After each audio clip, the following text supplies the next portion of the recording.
ఇది కేవలం సమాచారంగా మాత్రమే భావించండి. వైద్య నిపుణులను సంప్రదించండి. మన వైద్య పరిజ్ఞానం ఎలా ఉంది, అలాగే మీరు ఇతర దేశాల్లో కానీ ఇక్కడ కానీ మీరు ట్రైన్ అవుతున్నప్పుడు కానీ తర్వాత కానీ మోస్ట్ కాంప్లెక్స్ సర్జరీ ఏంటి సార్ మీరు చేసింది, which you are very proud of? నేను యాక్చువల్గా చేసినట్లు మొన్న రీసెంట్గానే 1 ఇయర్ బ్యాక్ 81 సంవత్సరం వృద్ధురాలు. సో ఆమె సర్జరీకి ఇష్టం లేదు. ఆమెకి అయోటిక్ స్టెనోసిస్ ఈ నేరో అయిపోయింది.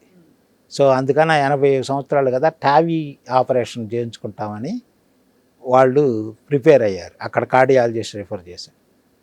సో ఆమె సరే అయితే I'm also not keen on operating on that lady. 81-year-old lady, not this thing and all mobility అని. సో అక్కడ నుంచి ఖమ్మం నుంచి వచ్చింది ఆవిడ. సో ఇక్కడ హైదరాబాద్లో ఎవాల్యుయేట్ చేసిన తర్వాత ఎప్పుడు టావీ వాళ్ళకి పెట్టే ముందు కరోనరీ ఆర్టరీస్లో ఏమైనా బ్లాక్స్ ఉన్నాయని చూస్తారు. అది కంపల్సరీగా చూడాలి. ఎందుకంటే మనకి టావీ వాళ్ళు కొత్త పెట్టిన తర్వాత వీటిలో బ్లాక్స్ ఉంటే అప్పుడు హార్ట్ అటాక్. అప్పుడు అందువల్ల వాళ్ళు మళ్ళీ బైపాస్ సర్జరీ చేస్తే కానీ వాళ్ళు బయటికి రాలేరు. సో అట్లా వచ్చినప్పుడు యాంజియోగ్రామ్ చేసిన తర్వాత ఆమెకి ట్రిపుల్ వెసల్ డిసీజ్ ఉంది, 3 రక్తనాళాలు బ్లాక్ ఉన్నాయి. ఎందుకంటే ఆమె కండిషన్ బాగాలేదు, హై రిస్క్ అని టావీ కోసం వచ్చిన ఆమెకి ఇప్పుడు 3 బ్లాక్స్ కూడా ఉన్నాయి కాబట్టి మేము టావీ చేయం, మీరు సర్జరీ చేయండి అన్నారు. So I have done aortic valve replacement సర్జికల్గా, 2 బైపాస్ గ్రాఫ్ట్లు కూడా వేస్తుంది. తర్వాత she went on well. So ఇదేంటంటే వెరీ ఛాలెంజింగ్ కేసు. పేషెంట్ మామూలుగా not fit for surgery will go to TAVI. If a patient is not fit for TAVI అంటే అప్పుడు మళ్ళీ సర్జరీకి వస్తే they are very high risk operate. అవును, ఇంకా double అవుతుంది రిస్క్ బికాస్ అట్లానే ఇంకొక ఇంపార్టెంట్ ఇది, అదే నేను యాక్చువల్గా ఏఐటిఎస్ మెంబర్ స్పాట్ లైట్లో కూడా పెట్టారు. బికాజ్ ఎందుకంటే నేను ఫస్ట్ మనం విదేశాల నుంచి పరిజ్ఞానం అంటున్నారు కదా, యాక్చువల్గా ఈ ఏఐటిఎస్ అనేది 1917లో స్టార్ట్ అయిన association, American association for thoracic surgery, the world's most old and the most prestigious association. So దాంట్లో I became a member. So I was the 4th member in the last 100 years from India. So ఇప్పుడు అట్లాంటి ఆ మెంబర్షిప్లో మనం చేసే research, మన treatment methodologies ఇవన్నీ చూసి, so they published my biodata in the AITS website in the member spotlight. So this tells us how they are looking at us also, because so నేను దాంట్లో కూడా ఈ కేసు కూడా పెట్టాను. సిమిలర్గా అట్లానే ఇంకొక ఇంట్రెస్టింగ్ కేసు, ఒక retired principal of a school చెన్నైలో ఉంటారు. So is a Telugu person, ఏలూరులో ఉంటారు.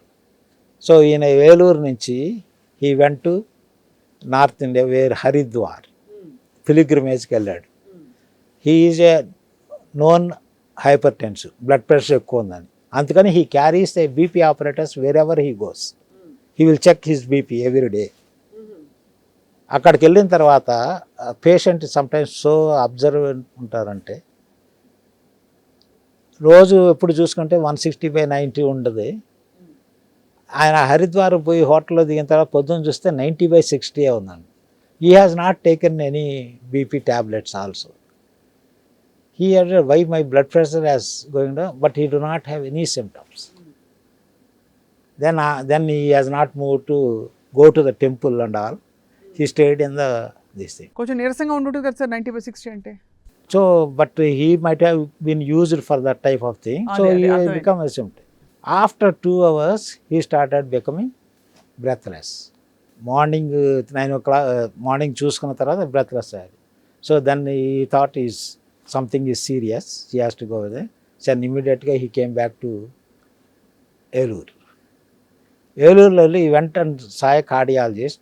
Become breathlessness అని. His mitral valve got ruptured.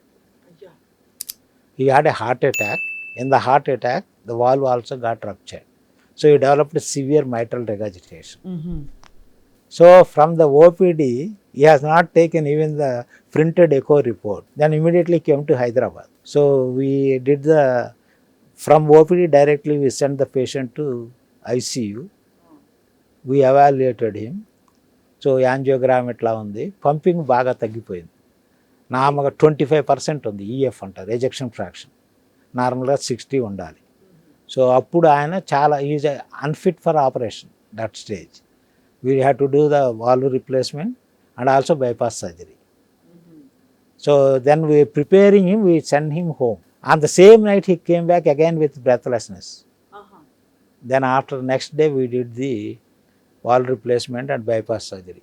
కానీ చాలా ఆశ్చర్యం సార్, అంత బ్రెత్లెస్నెస్తో కూడా, అంటే హార్ట్ పంప్ చేయడే పరిస్థితిలో లేకుండా కూడా అన్ని రోజులు లాక్కు రావడం, ఇన్ని అంటే అక్కడ టెంపుల్ నుంచి ఏలూరుకి రావడం, ఏలూరు నుంచి రావడం, మళ్ళీ this all happened in 2 days. 2 daysలో బట్ బతికించి అతన్ని. He came last week after 7 years after surgery.